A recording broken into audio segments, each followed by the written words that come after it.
Assalamualaikum warahmatullahi wabarakatuh. Saya Supriyanti Kaune, calon guru penggerak angkatan 9 Kabupaten Maros, asal sekolah SMA Negeri 10 Maros. Hari ini saya tidak sendiri. Saya ditemani oleh rekan saya Ibu Rasnawati, salah satu pendidik mata pelajaran matematika.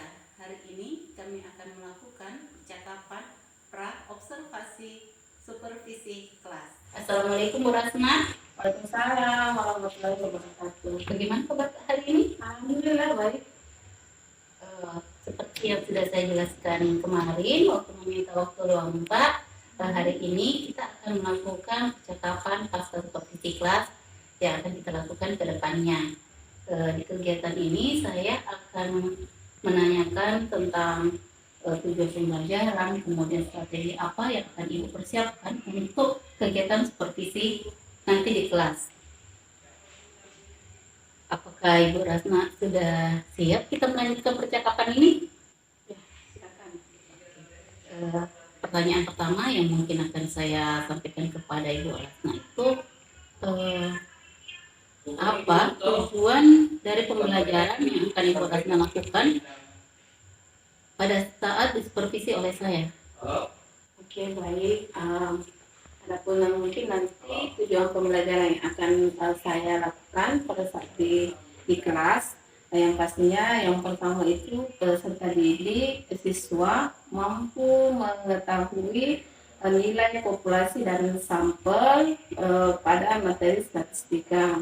Yang kedua, siswa mampu menyelesaikan soal terkait populasi dan sampel yang disediakan studi kasus, kemudian mereka mampu menentukan nilai populasi dan sampelnya.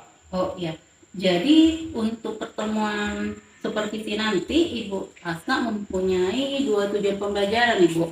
Yang pertama, peserta didik atau murid yang ada di kelas Ibu mengetahui tentang apa itu populasi dan sampel. Kemudian yang kedua, mereka mampu menyelesaikan studi kasus dari soal atau persoalan yang ada. Iya. Oke, Ibu, yang saya mau tanyakan, untuk kegiatan pembelajaran nanti, area pengembangan apa yang akan Ibu kembangkan di kelas? Untuk pembelajaran di kelas nanti, untuk area atau penilaiannya, yang pastinya ada dua. Yang pertama yaitu pengetahuan. Pengetahuannya itu bagaimana anak-anak bisa mengetahui apa itu populasi dan sampel. Yang kedua, untuk keterampilannya itu adalah unit kerja, presentasi hasil dari hasil pengerjaan studi kasus di LKPD-nya masing-masing nanti di setiap kelompok. Jadi itulah penilaian atau area pengembangan nanti yang akan dikembangkan di pos pembelajaran. Kalau metode pembelajaran yang kita pakai untuk PBM ini nanti apa Ibu?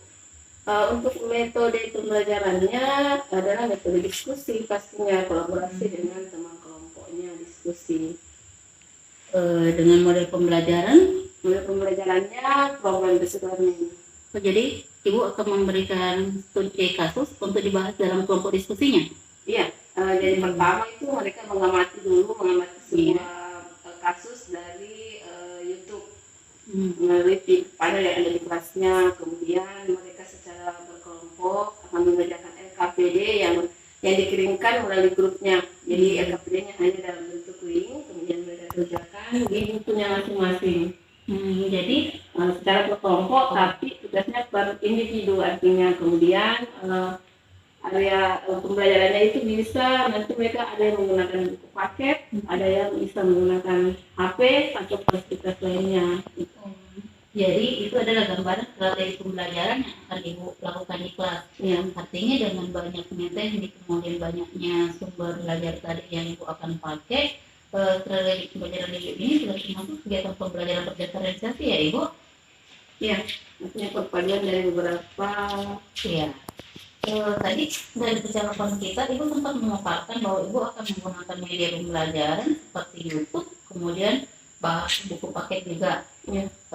Kemudian LKPD-nya tadi Ibu menjelaskan bahwa akan diberikan melalui grup kelasnya. Apakah ini Ibu menggunakan berbasis IT atau dia hanya berbentuk teks? Atau apakah Ibu menggunakan berbentuk atau bagaimana? Jadi dia ada dua. Yang pertama itu link Google Form.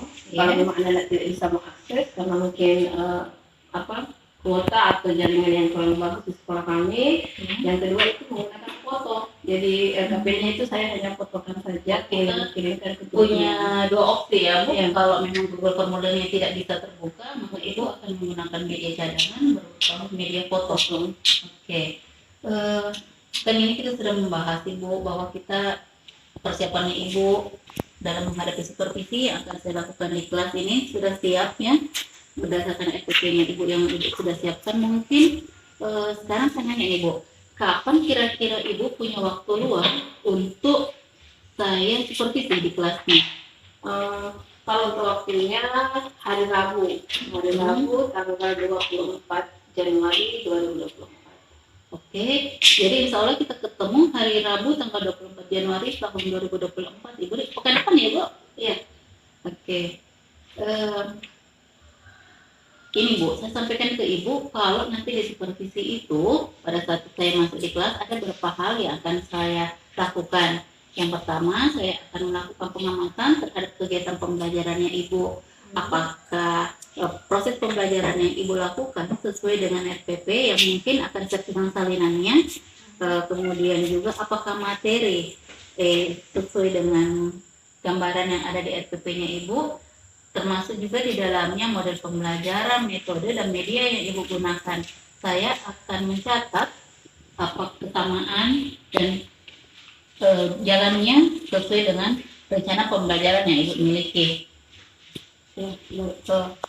Adapun setelah kita nanti melakukan supervisi kelas Ibu, masih ada satu tahapan lagi, yaitu pasca supervisi. Tapi nanti Ibu untuk kegiatannya ini mungkin kita akan sesuaikan lagi waktunya, karena untuk kegiatan pasca supervisi ini saya akan didampingi oleh pengajar praktik dari CGP Angkatan 9, yaitu Ibu Juhaini SPD, yang insya Allah akan bergabung dengan kita pada proses pasca supervisi. Ya. Sebelum kita tutup nih Bu percakapannya hari ini, saya mau tanya, kira-kira setelah kita melakukan percakapan ini, ada nggak yang bisa Ibu rasakan perubahan, atau ada nggak kesiapan yang seperti apa yang lebih baik atau bagaimana untuk kedepannya?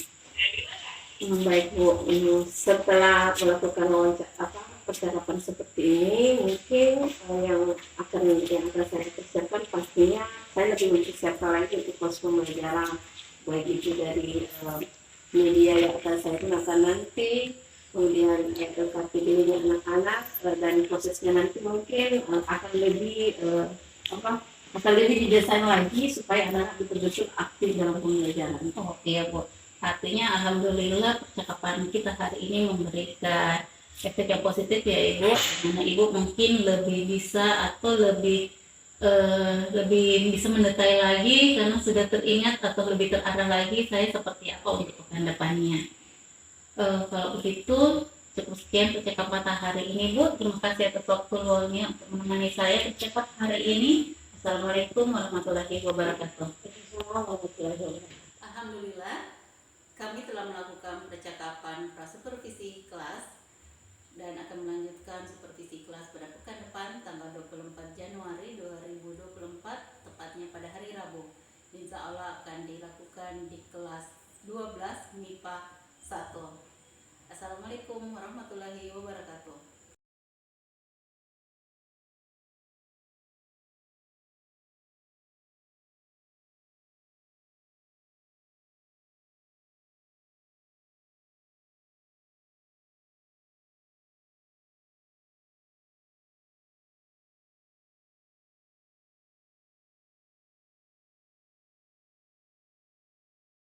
Selain sumber belajar di atas, di media lain juga sudah ada buku paket. Di buku paket itu ada juga pelajaran tentang populasi dan sampel di halaman 83. Silakan kalian buka, kalian pelajari. Bisa juga kalian gunakan HP kalian. Di HP kalian itu kalian bisa buka Google atau YouTube. Kalian bisa langsung share apa itu pengertian populasi dan sampel. Jadi kalian bisa cari sumber di mana saja, boleh buku, boleh di HP, dan boleh di YouTube. Ayo kalian di sini mengenai populasi dan sampel? Aman? Kalau tidak ada, silakan dulu dengan teman kelompoknya yang sudah kita bagi kemarin. Silakan cari teman kelompoknya masing-masing. Ya, silakan. Dari kelompok 1, 2, 3, 4, dan 5.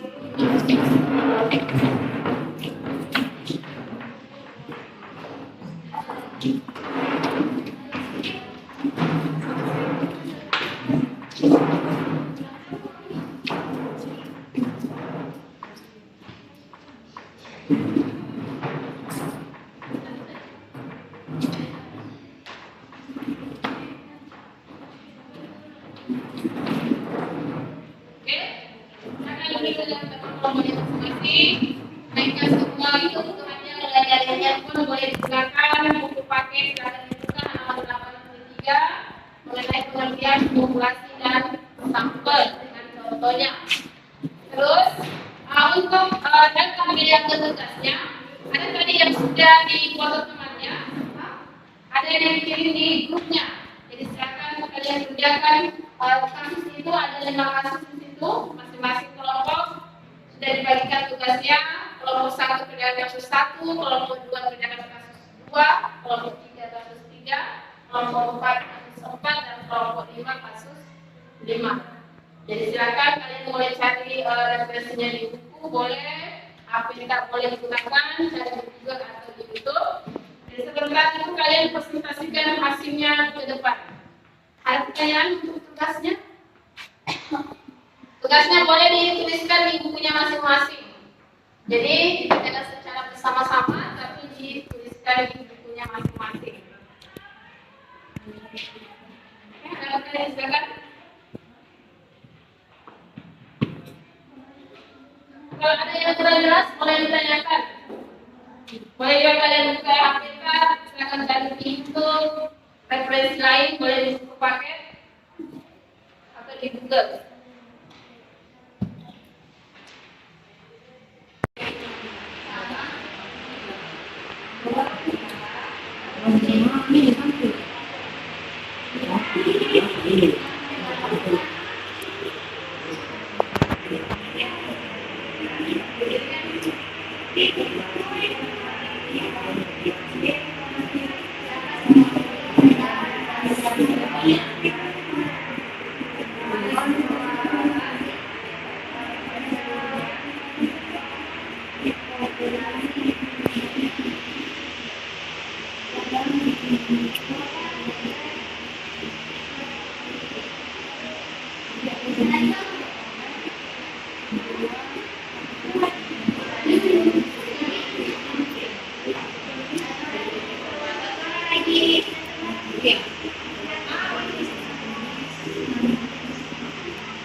Jadi silakan ya, sekarang kalian cari di Google atau di YouTube contoh-contohnya dan cara tuliskan.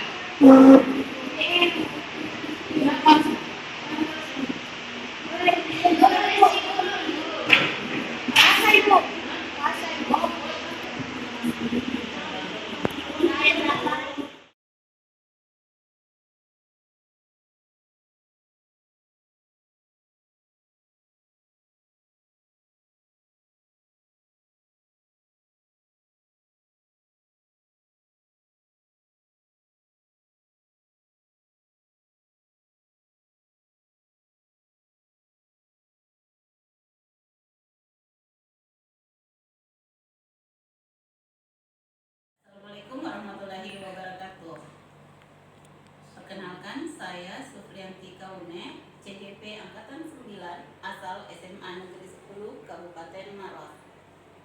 Hari ini saya akan melakukan kegiatan pasca supervisi untuk bersama dengan rekan saya Ibu Rasmawati SPD. Beliau adalah guru yang mengampu mata pelajaran matematika pada kelas 12. Kegiatan kami hari ini adalah melakukan lanjutan dari kegiatan observasi kelas yang telah kami lakukan pekan kemarin. Hal ini saya juga akan diamati langsung oleh Ibu PP, Ibu Juhaini, SPD, MPD. Saya untuk kedepannya.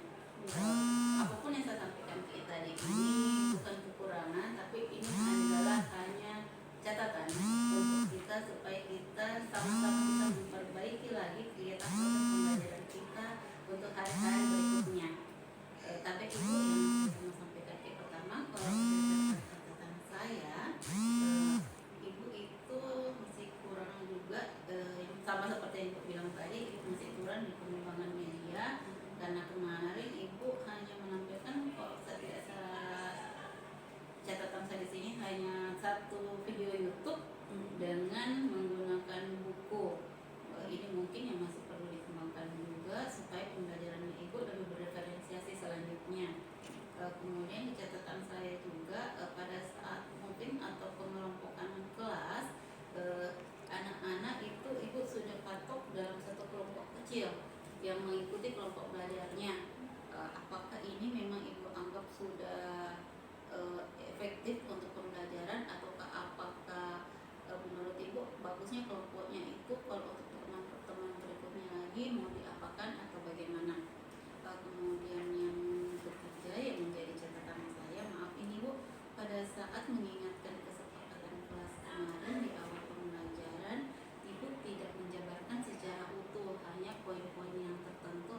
Tapi itu mungkin memang model kegiatan ibu seperti itu. Bagaimana menurut ibu dengan catatan-catatan saya tadi? Apakah memang itu sudah seperti yang ibu pikirkan juga? Ya, terima kasih banyak atas saran dan masukannya. Ya, saya rasa memang mungkin penilaian itu sudah benar. Mungkin itulah nanti yang akan saya perbaiki kembali di bawah bimbingan tak. Mungkin saya butuh juga masukan hal-hal apa yang harus saya lakukan untuk kedepannya dari hasil yang mungkin ibu amati.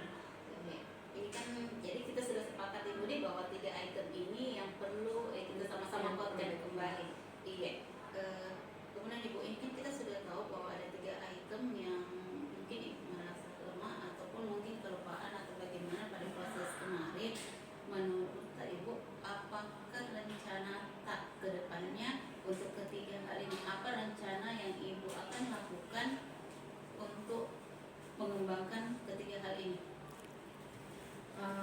Untuk yang masalah media tadi, kalau untuk media itu tadi mungkin saya akan buat media yang lebih bervariasi lagi, sesuai dengan karakter peserta didik. Kemudian untuk kelompok mungkin akan saya ubah kembali sesuai dengan hasil kemarin.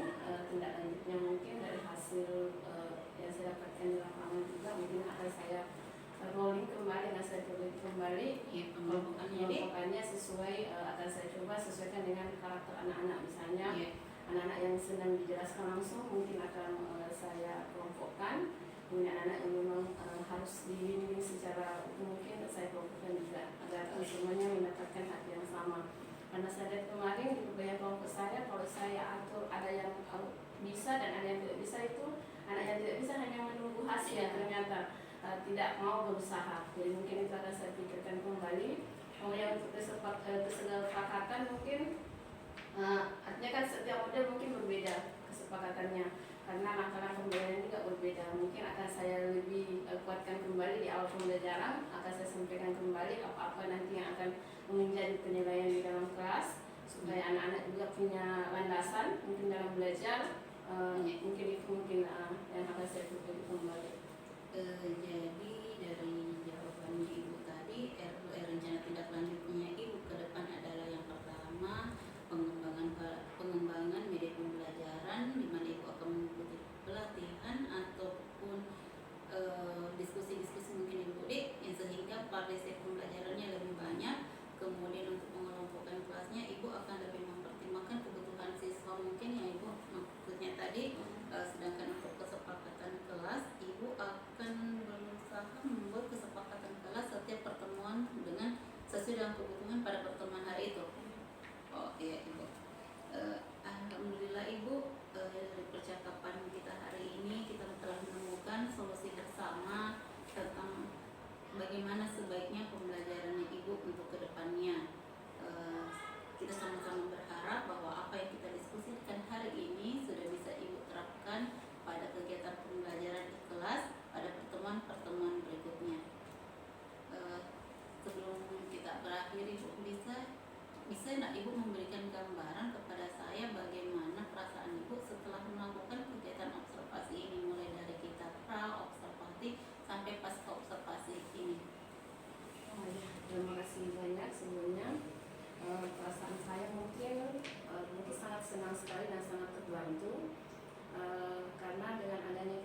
yang saya lakukan selama ini masih perlu diperbaiki kembali.